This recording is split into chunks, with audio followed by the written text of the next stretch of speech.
Good evening, folks, and welcome to the live stream. I hope you're all very well tonight. Let's see who we have on. We have Ava, great to see you. Ruth is here. We have Stefan, great to have you on. We also have Maurice, great to see you. Who else have we got? Aki's Mad, hope you're well. Up there in Scotland, we have Freckle Punny, great to see you. Hope you're fine tonight. Raven 1983, which is here, great to see you. John O'Sullivan, David McGuinness, great to see you, David. Hope you're well. Make sure to check out Indie Truck Davies, the two Davies YouTube channel. Hopefully we can get a link posted up for that. We have Mark Leslie, great to see you. Chatty Rat is here. We also have Young Ralph, great to see you. Hugh is on. 91 Leads is here, great to see you. Hedgehog Legs, great to see you once again. Hope you're well. We have Killer moderating. Thank you so much tonight, Killer. Billy is here. Frederick is on. Great to see you. Who else have we got? Regan Elite. Great to have you on. Make sure to check out Regan Elite's YouTube channel. We have also Enzo the God. Great to see you. Haven't seen you in a while. Hope you're well. We also have Asperger's Europe. Great to see you. Hope you're fine tonight. We have also Roisin. Great to see you, Roisin. Hope you're well there in Ireland. Hope you're not blown away. The storms are pretty bad.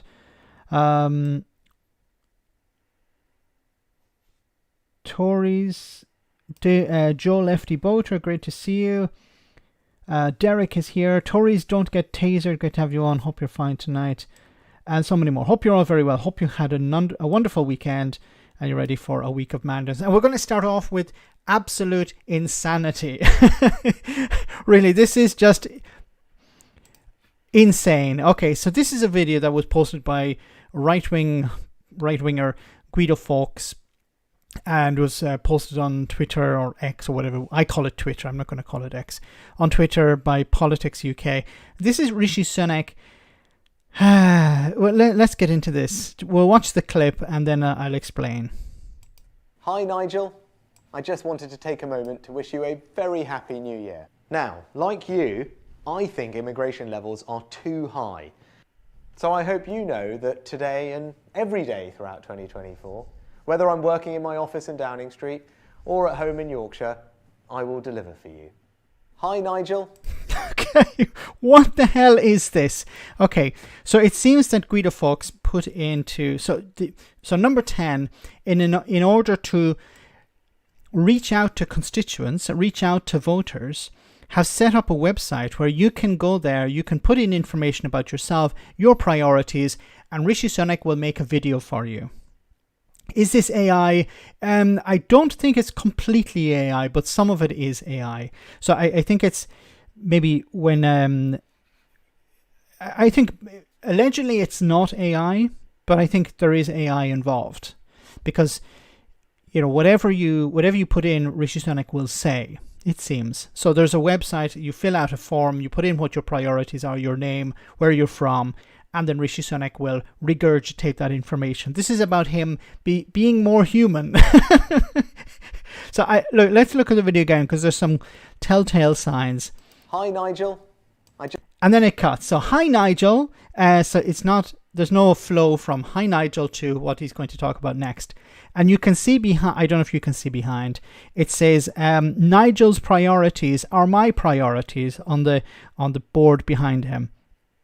So whatever name is put in, it will be, if you put in Keir Starmer, somebody has already done that. Keir Starmer's priorities are my priorities. Just wanted to take a moment to wish you a very happy new year. Now, like you, I think immigration levels are too high. So like you, and then put in whatever you want and he will say whatever you want him to say. It's beyond ridiculous. And then you also get a little newspaper, the Daily Farash. We're delivering for Dover. And then there's the standard, more police for safer streets, more nurses for quicker care, largest ever NIC's national insurance contribution tax cut for workers. So the standard response. The Daily Farage. Oh my goodness. I hope you know that today and every day throughout 2024, whether I'm working in my office in Downing Street or at home in... I don't know if you can see on the screen, it says to-do, I think it is, to-do list, Nigel's priorities. Yorkshire, I will deliver for you. This is his attempt to be more human. Okay. Sunak has his head so far up Farage's arse, I can't tell if he's speaking or farting. Well said, Brad. Oh, wonderful. That's the best way to start off the live stream, yes. Farage is the tail wagging the dog, or yes, we're not sure where one ends and the other begins. Thanks for that. It's just really weird, and I think people are saying it's not AI, but yeah, AI makes him more human. It's certainly because they have to collect the name and then him to say what the priority is, and then the little newspaper cutting. I don't think there's somebody. If it's about opening this up to the public, of course they're going to use an AI to do this. But Rishi Sunak thinks this will work. Thinks, oh, people will find this cute and be more likely to vote for him and his party. No, it's not going to work. It might entice a few people who are already going to vote Tory anyway. So, beep beep, I'm not a robot. Beep. Vote for Rishbot. Beep. Well said, stop the greed. Possibly the most pathetic thing I've seen in a long time. It is. Yesterday, by chance, I saw the video for Labour. Let me see if I can find it. It's from another era, okay. I'm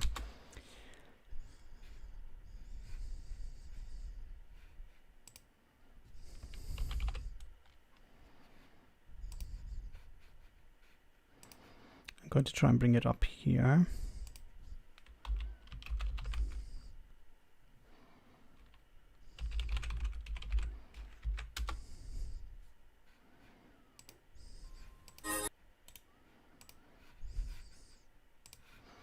Okay, here we go. Let me see. Compare that with something like this.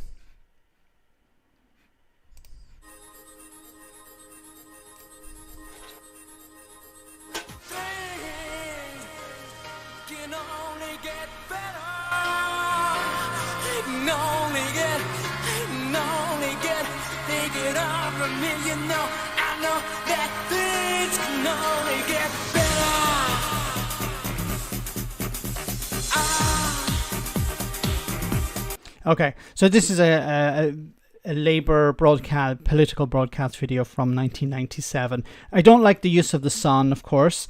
We don't like the sun, but it contains people walking on the street, and then finally there's the reveal that the guy walking and meeting everyone on the street is, whoops, where is it? Yeah, is a very young-looking Tony Blair. Like, compare it to what Rishi Sunak is doing. I think it's chalk and cheese. Keep Britain tidy. Pickle Tory. Matt, good to see you on the stream. Danger, danger, Will Robinson.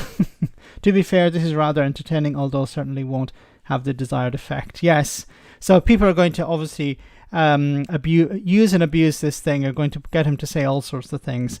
I haven't been able to find the website, so if I do, I might give it a go myself and see what Rishi Sunak has to say. My goodness. Anyway, let's move on. So there was an interesting interview on Sky News. This interview went viral in regards to what's happening in Gaza and the demands for a ceasefire in Gaza. Have a listen to this.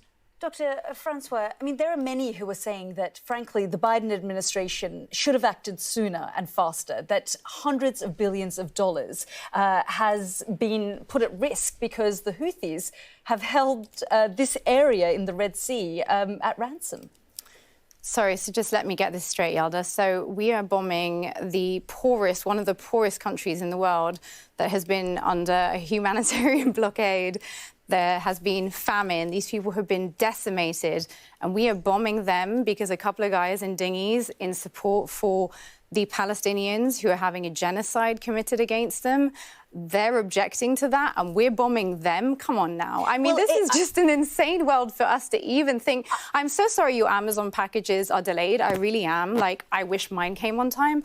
But, you know, genocide, guys, genocide. There are 2 mothers a day dying in Gaza right now. It's 109 days into a conflict in which a humanitarian crisis has been declared to the world day in, day out. By the way, Dr. Francois, there are many who are Yemen watchers who monitor and follow the Houthis who say this is doing wonders for their branding, actually, that it isn't just the Palestinian cause that they're focused on. So call a ceasefire now and end the positive branding. If you want to stop the Houthis doing what they're doing, then call a ceasefire right now. Do you genuinely believe that the Houthis would stop doing what they're doing? They have literally said that that's why they're doing what they're doing. They have not previously blocked those routes for any other reason except this one. So yes, I do. And I also think the West needs to start to understand that you cannot just go around playing cowboys in the world. There are consequences to your actions. You cannot just go around bombing people's countries, ignoring international law and expect no repercussions. For every cause, there is a consequence. And just because you don't like a couple of guys trying to resist, I mean, these the fact are that this is now prescribed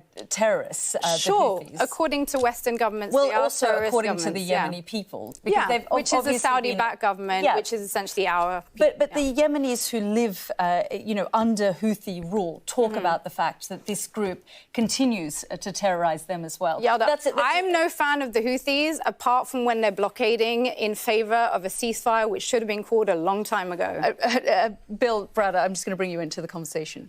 We started the whole conversation an hour ago about how you can't afford housing and your generation and so on and so forth. These people are creating a total trade blockade, which is causing inflation, which is causing all sorts of problems to everybody. 25,000 people are dead in Gaza right now. There are over 60,000 people injured with no access to food, water, aid. How dare we have a conversation about trade when there are children right now being treated without anaesthetic? Well, there are things that require us to make some sacrifices, and this would be one of them. They do have the global economy, global markets hostage. Good for them. Wow. A wonderful. I see we have Laura Hamilton on the stream. Great to see you, Laura.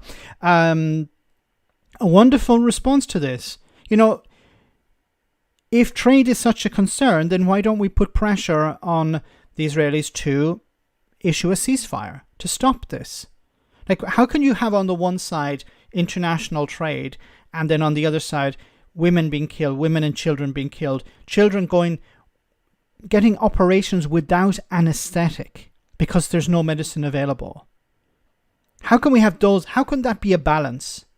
How can there be international condemnation of the Houthis? And what they're doing within the country is, they're breaching international human rights and stuff in the country. But when it comes to what they're doing with this blockade,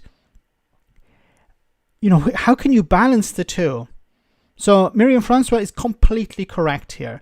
And it's great that there are people speaking up about this. If we truly do concern about international trade, then we should be putting pressure on the Israeli government to issue a ceasefire. Because the Houthis have said, let's test that theory. Let's put it on the table and say, okay, let's have a ceasefire. Let's see if the Houthis stop their attacks on international shipping. They are saying they're doing it because of what's happening in Gaza. So if there is a ceasefire in Gaza, then of course, then this should end. If it doesn't end, that's a different story. But let's try it at least. What's the worst that could happen? My message to Rishi Garrett, good to see you on the string, Garrett. Thanks for that super chat. My message to Rishi Sunak: you're so full of excrement that if you took an enema, you'd disappear off the face of the earth. Now, you would need to break that down into small sections and post it on his bot. And if it does work, Gareth, I will try to do that and upload a video.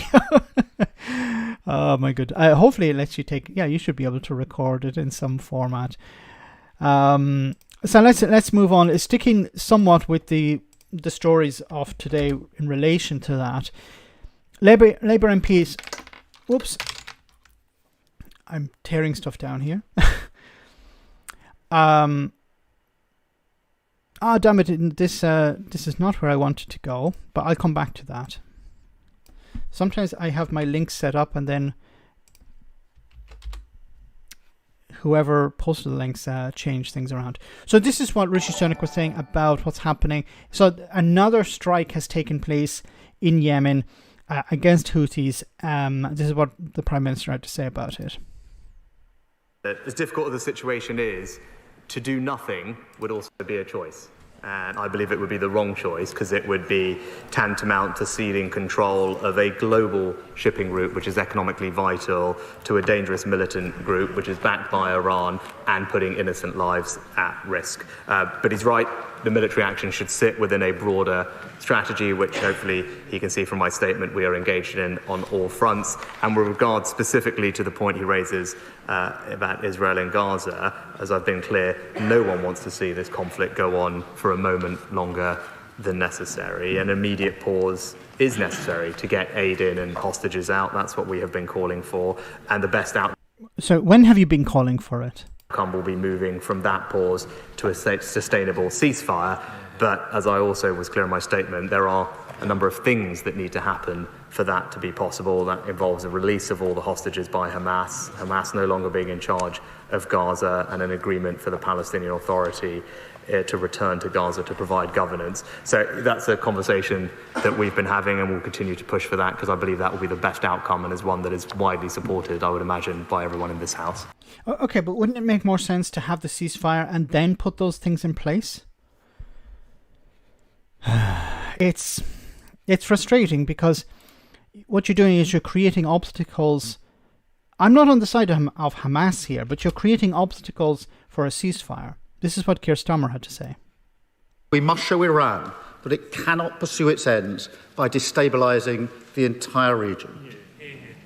Because, like the Prime Minister, I totally reject the Houthi claims that attacking ships from around the world is somehow linked to the conflict in Gaza.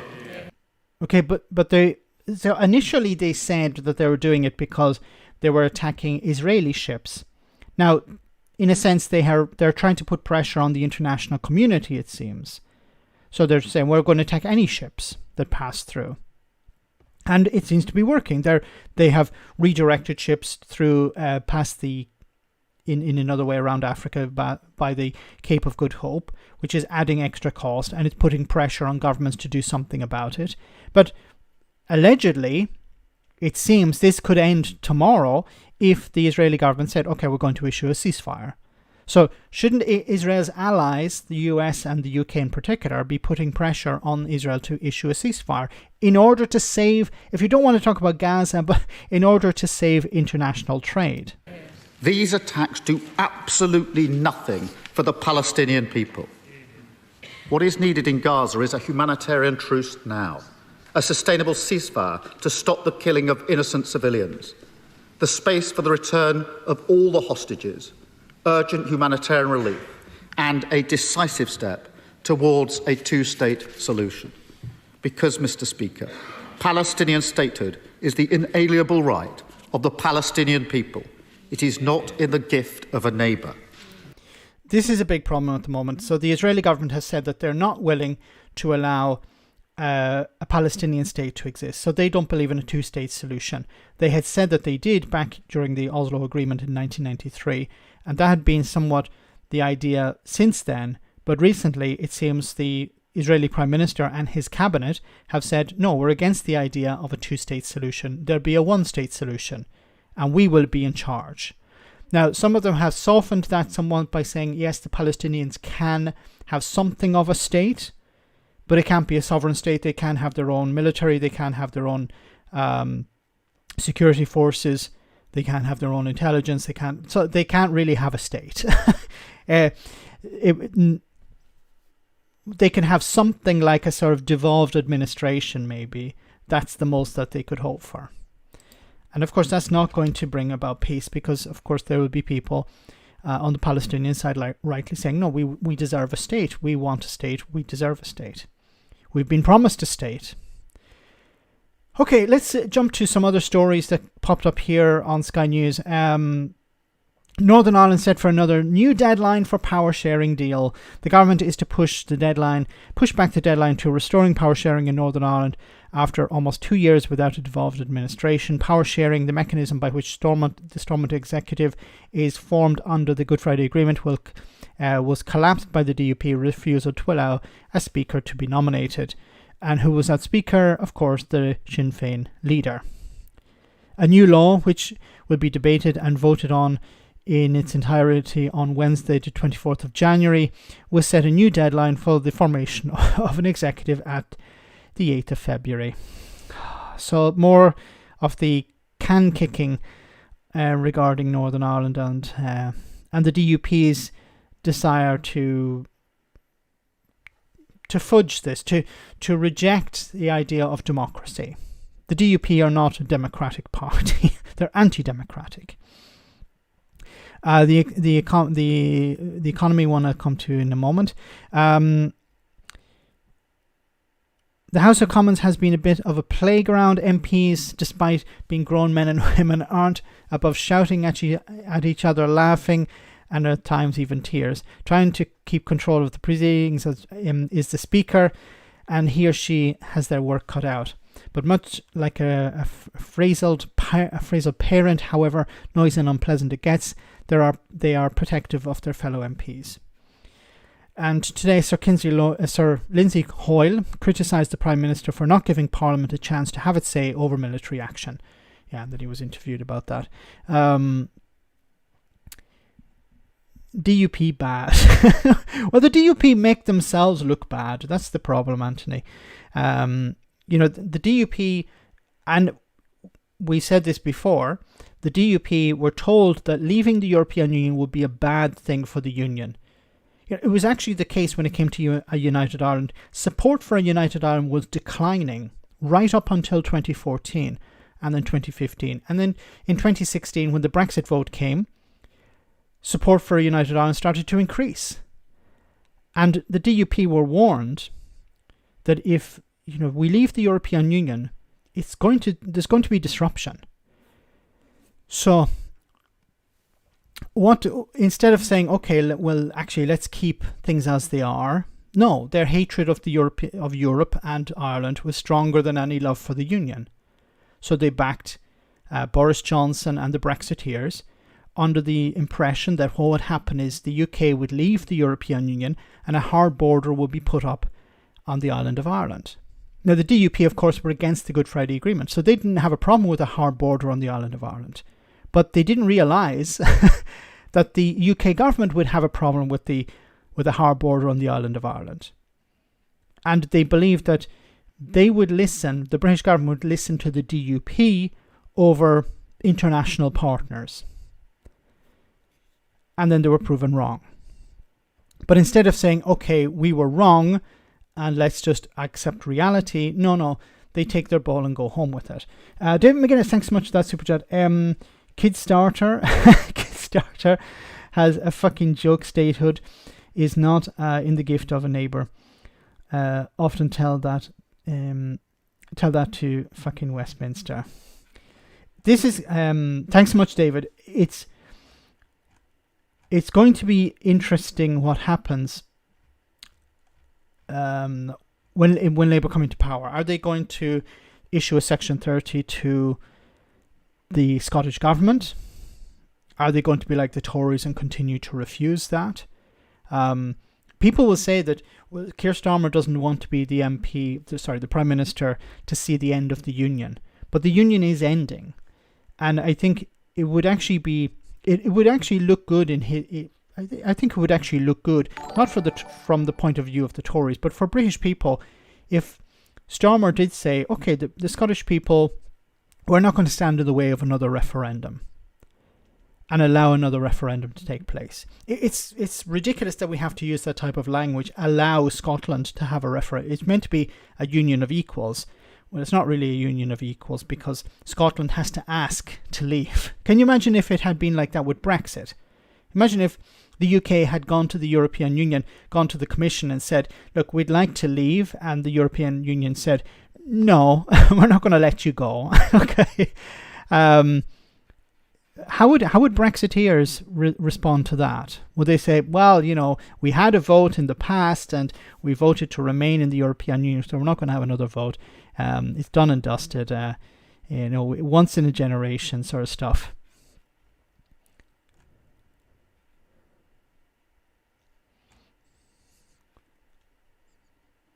I think Davey is raging. I think so too. It's maybe I'm being overly kind to Keir Starmer, that I'm hoping that what he'll do is he will be open to the idea of a second referendum for Scotland, but maybe he will stick his heels in and say no.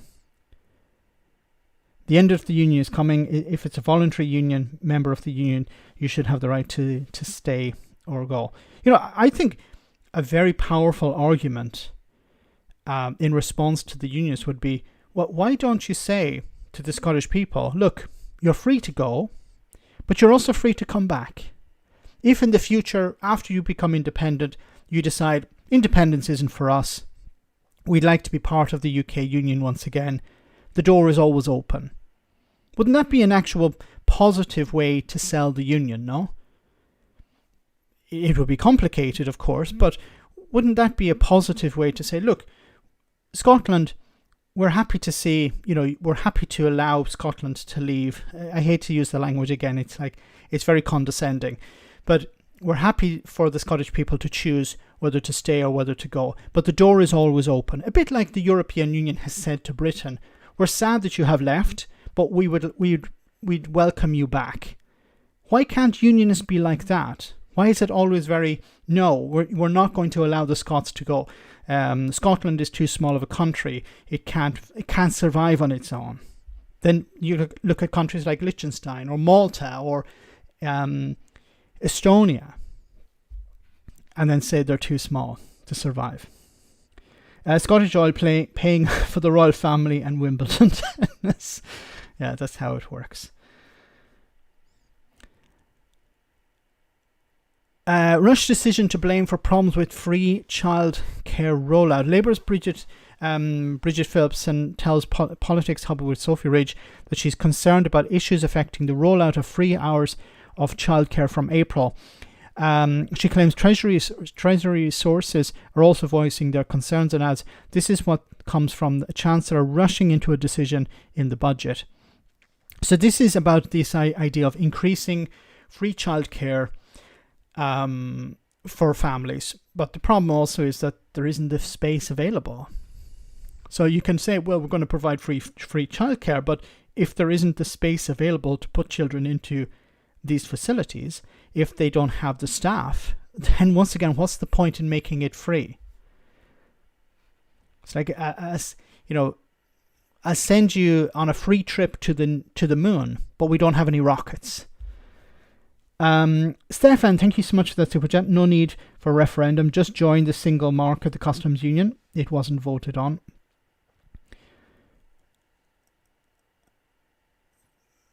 A referendum to rejoin the customs. No need for a referendum. It wasn't voted on.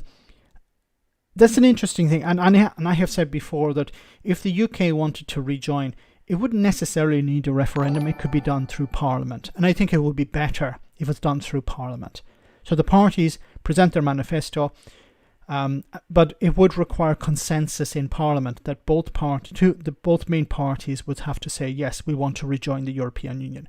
So any vote for either of these parties would be a vote to rejoin the European Union.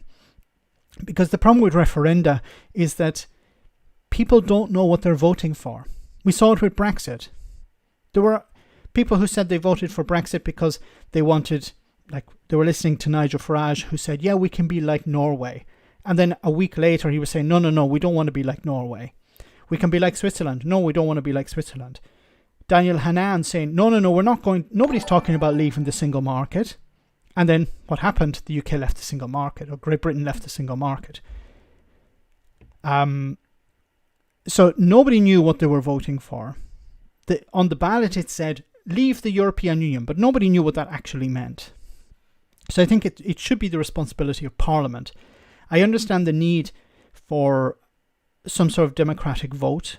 Some people say it's better to have a referendum. I'm not a fan of referenda because, once again, it's very difficult to explain something extremely complicated like EU membership in a very simple way.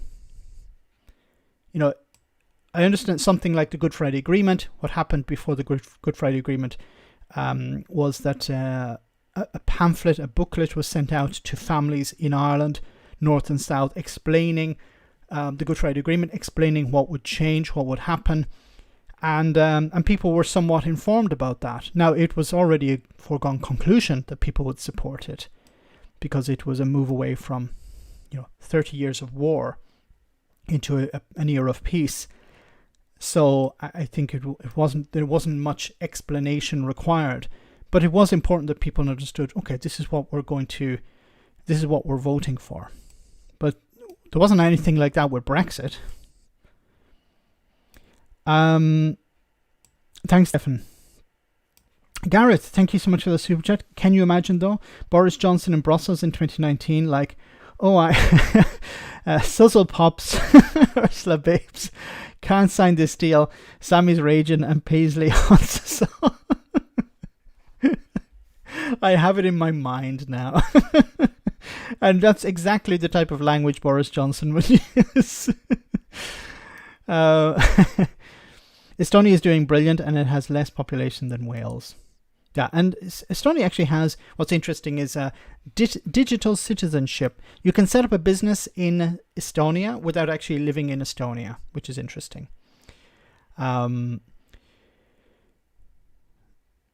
Parents need to do their bit to keep children in school.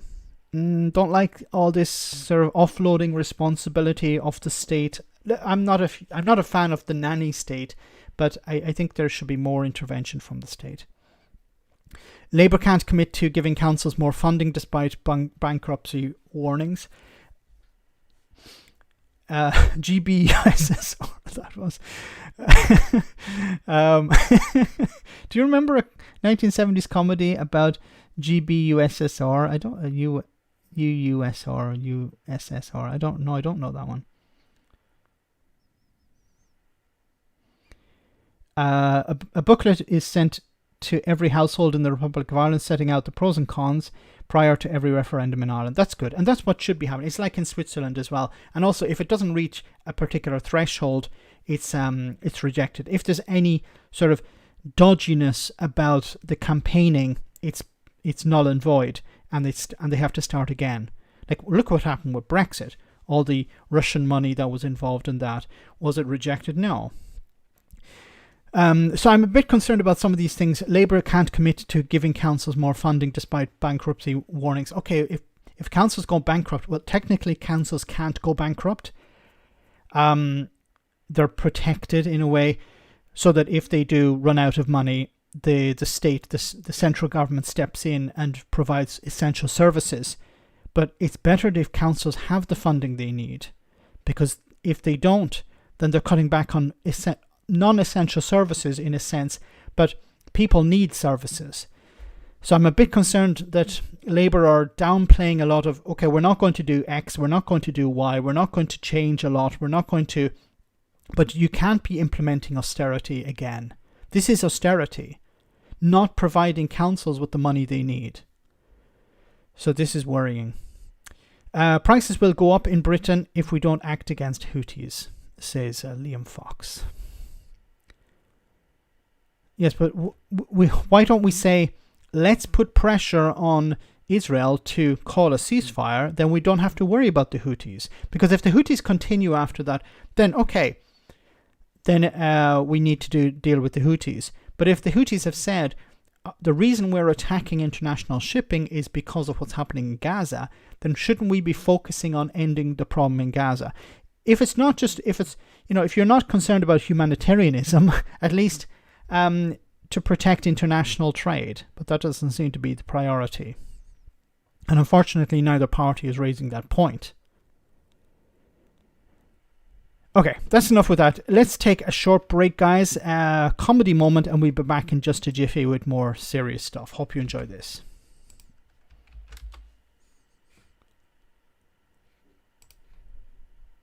Colin from Portsmouth is on the line. Hello, I am Colin. disgusted, Anthony, absolutely disgusted with these scrounging families looking to leech off the state. What, nurses who have to use food banks, Colin?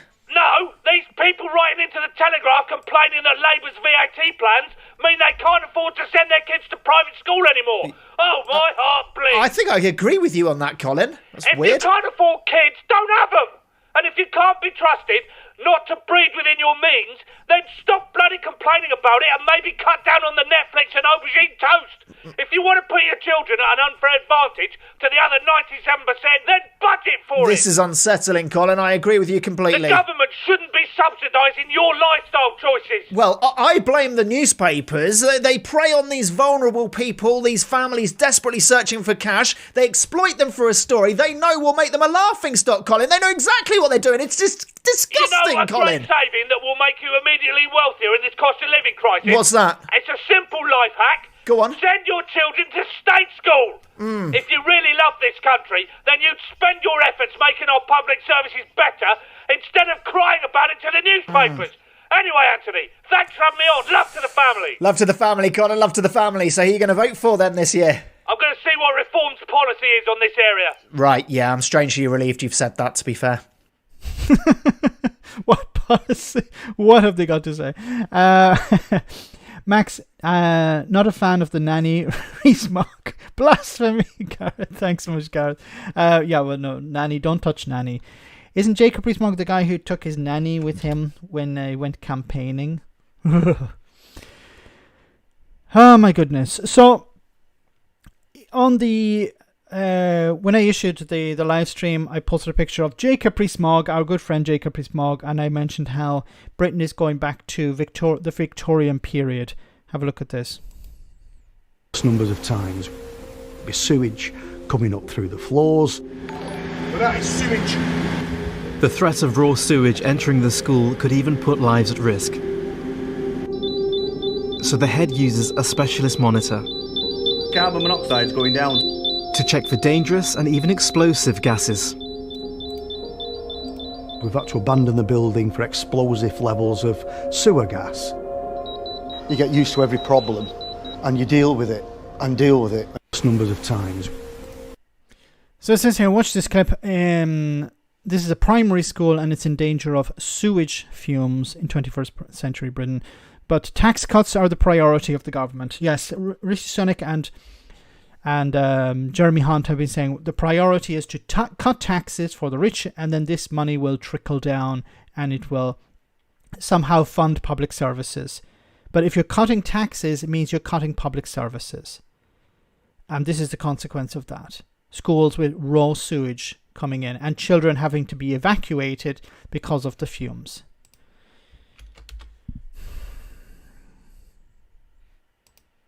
We start tonight by talking about a country in which there have been 13,000 diagnoses of malnutrition, 15,000 cases of rickets, and more than 150 cases of scurvy diagnosed in the last 12 months alone.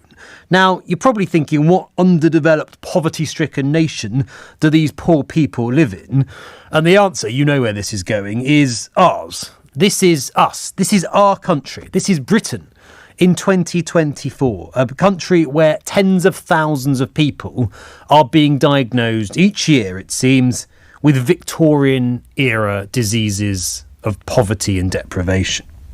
And it's getting worse. It's getting far worse. For comparison, the number of people diagnosed with malnutrition in 2010, 3,500. Last year, 13,000. And even that is thought to be an enormous underestimate. Those figures coming from an LBC investigation, they come from a third of NHS trusts in this country. So you can extrapolate that the real figures are 3 times higher. Now, clearly, that begs some pretty major questions.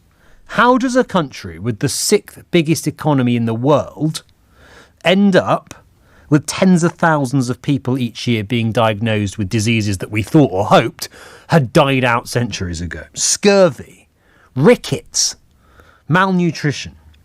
What's happened? What has happened? Well, look at the last 14 years, and that's what's happened. The Conservatives have run the country into the ground. That's why there is malnutrition. That's why there is scurvy, rickets. Illnesses that were part and parcel of the Victorian era are back. Now, I was thinking about this today as I was listening to this recording, and I was thinking, look at Scotland, for example.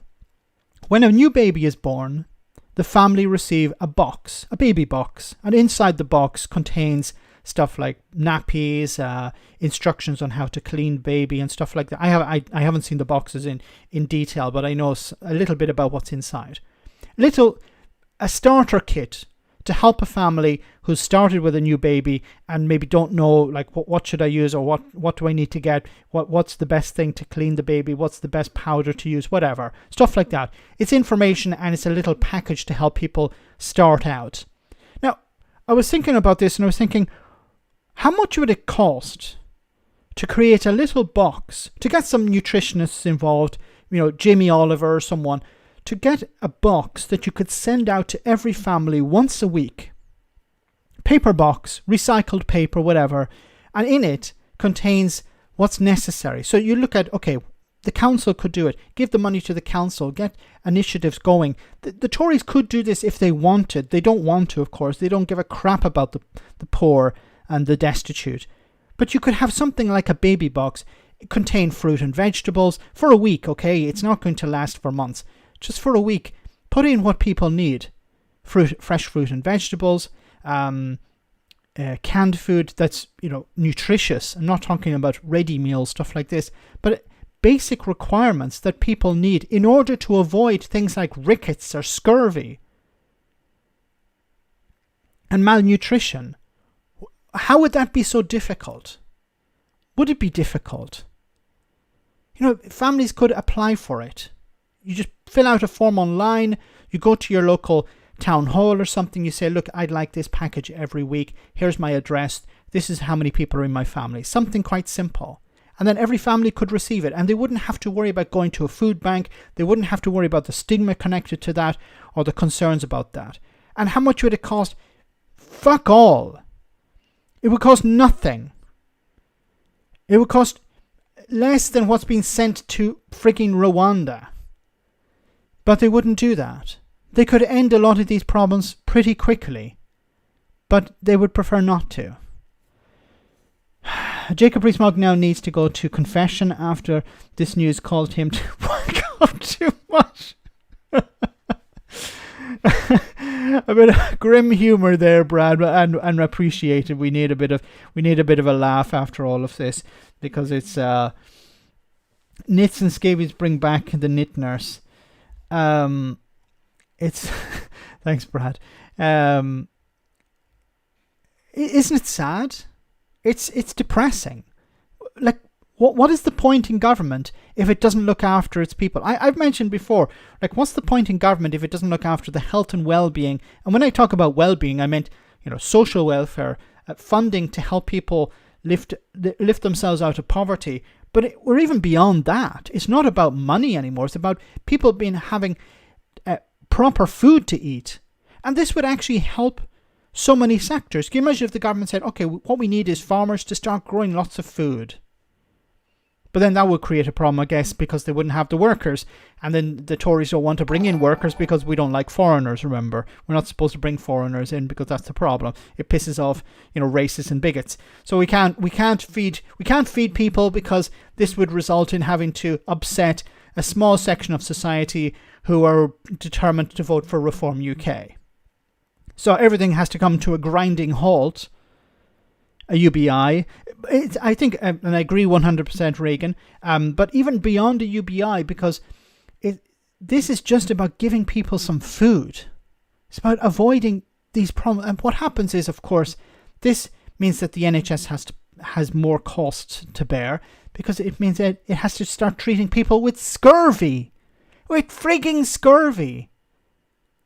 This is something that people used to get as they travelled around the world by ship in the mid 1700s and on to the 1800s. I think in the late 1800s they were able to deal with it. It was no longer a problem. Alistair, thank you so much for that super chat. Yes, Fruity Max, excellent. Fruit and vegetables, oranges, bananas, things that last for at least a week, apples, oranges, things that people need. And moving away from processed high energy food. Because if people are, and think about children, if children eat well, they're more alert when they go to school, they're able to learn better, they're not tired as much. These are all small things you can do at the very beginning, and they have a massive impact later on.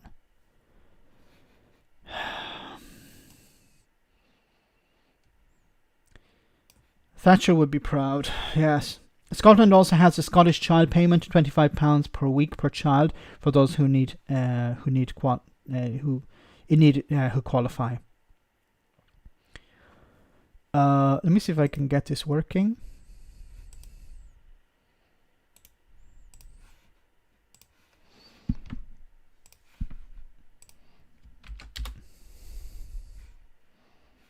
I'm at the APS distribution warehouse where the baby boxes for Scotland's national rollout are being put together.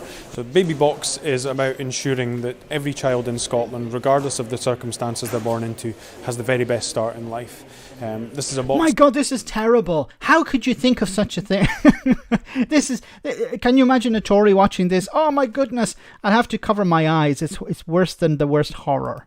Of essential items which will be supportive to parents and to their children, and we believe it will help to ensure that, as I say, every child in Scotland has the very best. So you can sort of see some of the things here. So they have like a little blanket for them to wear, a thermometer,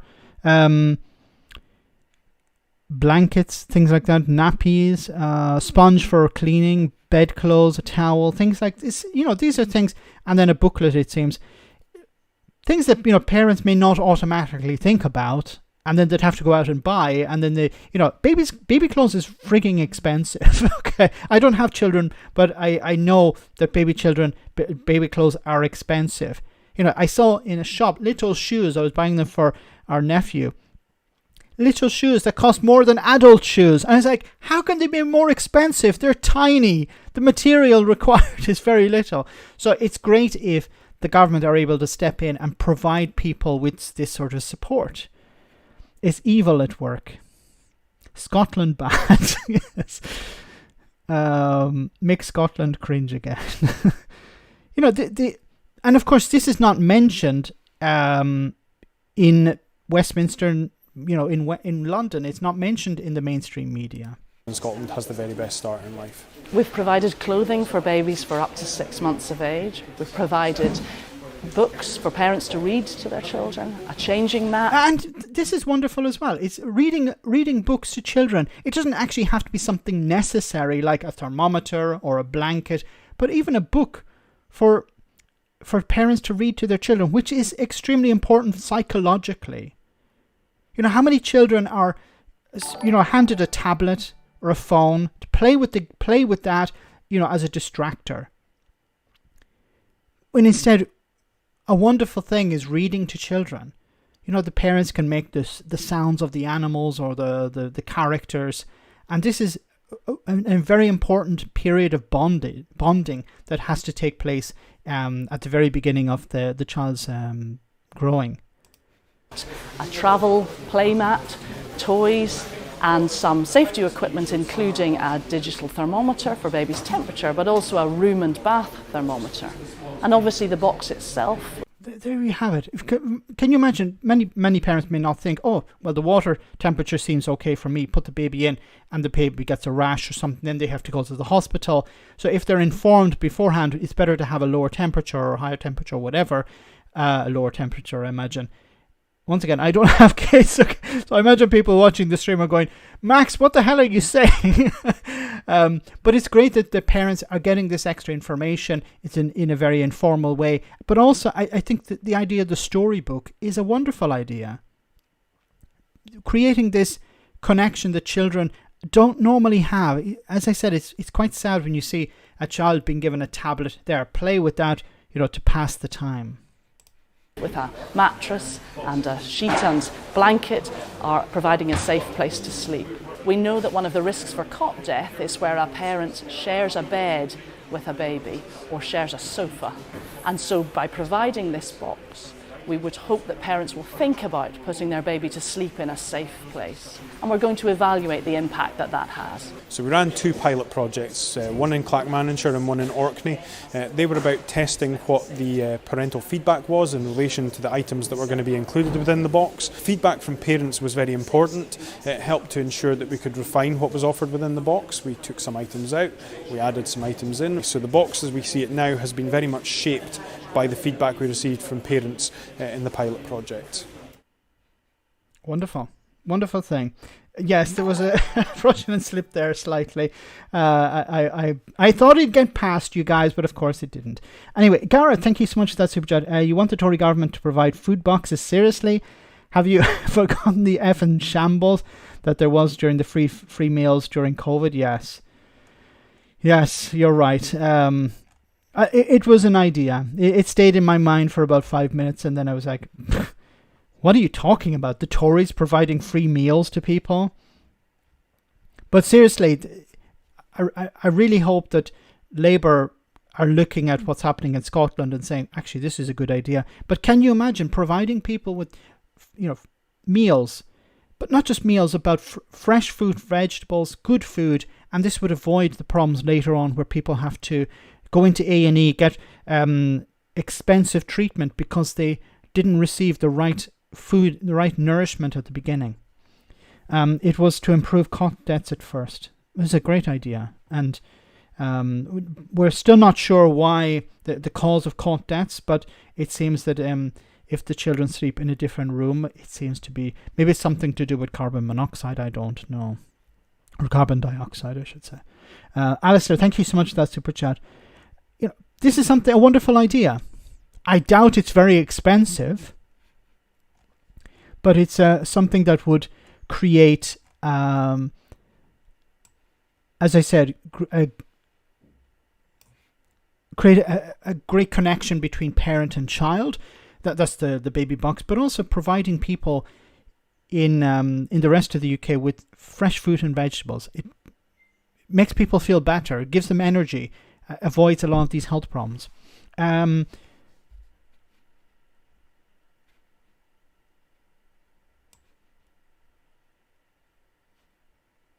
Questionable, thank you so much for that super chat. I know this is going to sound mad, Max, but I wouldn't put shoes on a child's feet until they are 11 years old if I could. They restrict the development of the feet, and this has knock-on effects with the spine. Thanks for that super chat. I'm once again, I'm not very familiar with these things, so it does.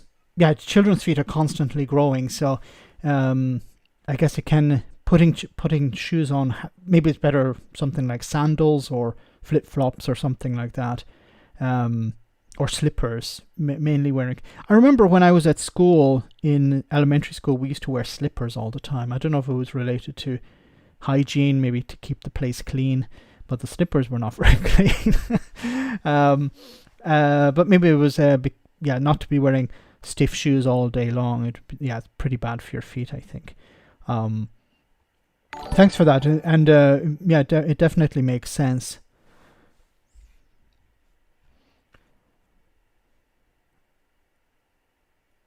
Is that generic in disguise?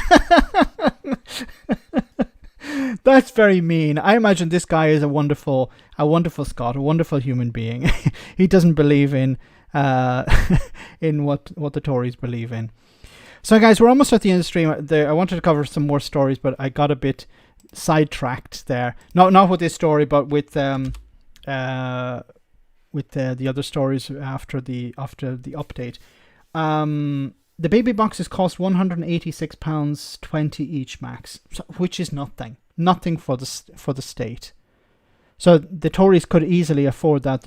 Yes, look, why are we even saying that they could easily, if they wanted to, they could spend that money. They obviously don't want to, and I really hope that the next Labour government are looking at what's happening in Scotland and say, yeah, we should actually do something like that. And it's something that creates a connection between the voter. I don't believe the SNP are doing it for political reasons. They do it because they think it's the right thing to do. But it's, if the Labour Party were doing this in England, I imagine more people would be like, yeah, this is actually a good idea. Let's vote for the Labour Party. It would actually benefit them. But it seems to be the case of, we can't do that because it would cost money. And I hope that won't be the case. Thanks so much, David. Thanks for that information as well. Mark Drakeford, the former, is he still? Welsh First Minister, genuinely baffled Rishi Sunak did not call him to discuss Tata job losses. So Wales's First Minister Mark Drakeford has said that he was genuinely baffled Rishi Sunak did not call him to discuss plans to support people affected by job losses in Port Talbot.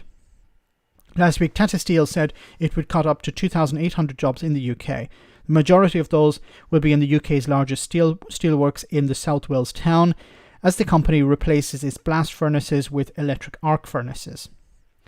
During First Minister's questions on Tuesday, he's standing down, but he hasn't left yet. Mark Drakeford told the Senate, I know I'm not pronouncing that correctly. He contacted the Prime Minister's office last Thursday when it became clear Tata would announce the closure of both blast furnaces in the town. The first is expected to shut down sometime in the middle of 2024, and the other during the second half of the year. Tata said the move will cut carbon emissions by 85% and the UK's overall CO2 output by about 1.5%. That's a lot, just by two facilities. It also said the plans to reduce costs, but unions have called for Tata and the UK government to reconsider and warned of major industrial dispute. Anyway, back to Mark Drakeford. I wrote immediately to the Prime Minister asking for a telephone call with him on Friday so that we could jointly discuss how we could best respond to the emerging picture, Mr. Drakeford said. But by 8:30 in the morning on Friday, I had a reply from the Prime Minister saying that he couldn't find the time to meet me or talk to me that day, and that I think this is genuinely shocking. Yes, because look, it was not really shocking. This is what the Prime Ministers do. Whenever the devolved administrations reach out, they're presented a brick wall. We've seen it before. We saw it with Scotland during the pandemic. Nicola Sturgeon trying to organise meetings with Boris Johnson and him ignoring her. Mark Drakeford also tried to organise meetings with Boris Johnson. He was ignored. And it's just complete and utter contempt, especially but I even think if the Welsh First Minister was a Tory, he would still be ignored. Because I think the Tories in Westminster just don't give a crap about Scotland, Wales or Northern Ireland. They're a nuisance. And Rishi Sunak doesn't care about the people losing their jobs, because he doesn't care about anyone but himself and his family. Alistair, thank you so much for that super chat. Baby box free bus travel for under 21s, no bridge tolls, kids uplift, no university fees, all under fixed budget.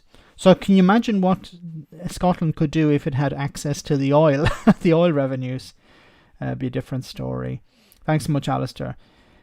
And of course they get criticised by the Tories for saying, well, you're not spending the money right. You shouldn't be spending it on baby boxes and stuff like that. So guys, we're almost at the end of the stream. I want to say thank you so much to everyone who came on.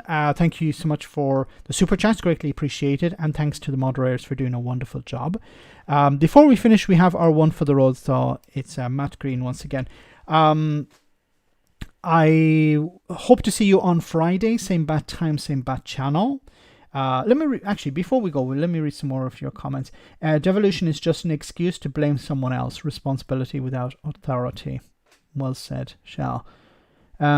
Bishop Auckland is to receive 72 million, population 23,354, and that's 3,083 each. Let me explain. Future benefits. Thanks, Dan. Yes. So money goes where there's a Tory. If Sunak ignores Didi Ross, then a Welsh Tory has the same choice. Yes, same chance. Yeah, Douglas Ross was belittled by Jacob Rees-Mogg, actually. What was he called? A lightweight. Well, Jacob Rees-Mogg considers Scotland a county, so you're like a county councillor. Cheers, Max and all. Thank you. So let's stop on that. Hope you enjoyed this. I'm sure you will.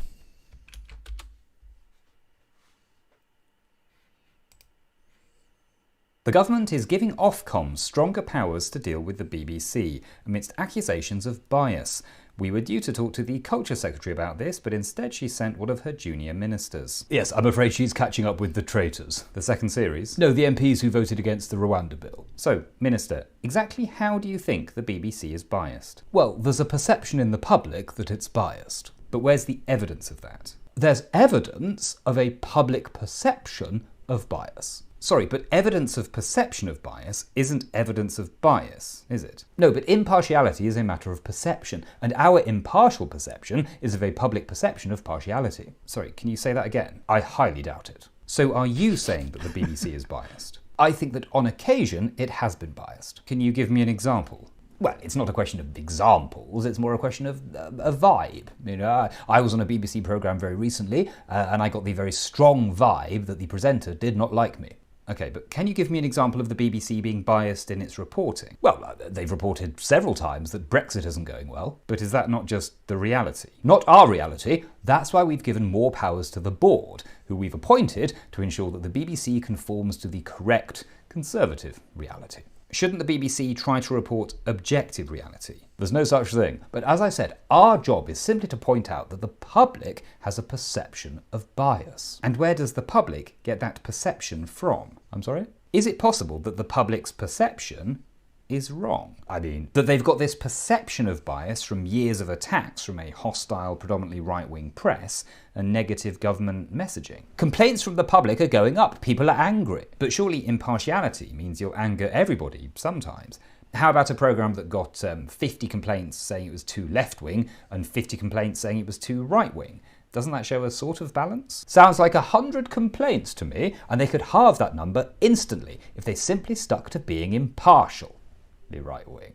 Thank you, Minister. Next up, as former frontrunner Ron DeSantis ends his campaign to be president before the New Hampshire primary and endorses Donald Trump, we ask, what's the most expensive and embarrassing mistake that you've ever made? And how much better do you feel about it now? Wonderful, Matt. So guys, have a great week. I'll see you on Friday, same bad time, same bad channel. Once again, thanks to everyone who came on. Thanks for smashing the like button, and thanks to everyone who sent a super chat, and of course the moderators for doing a wonderful job. Stay safe, take care, good night.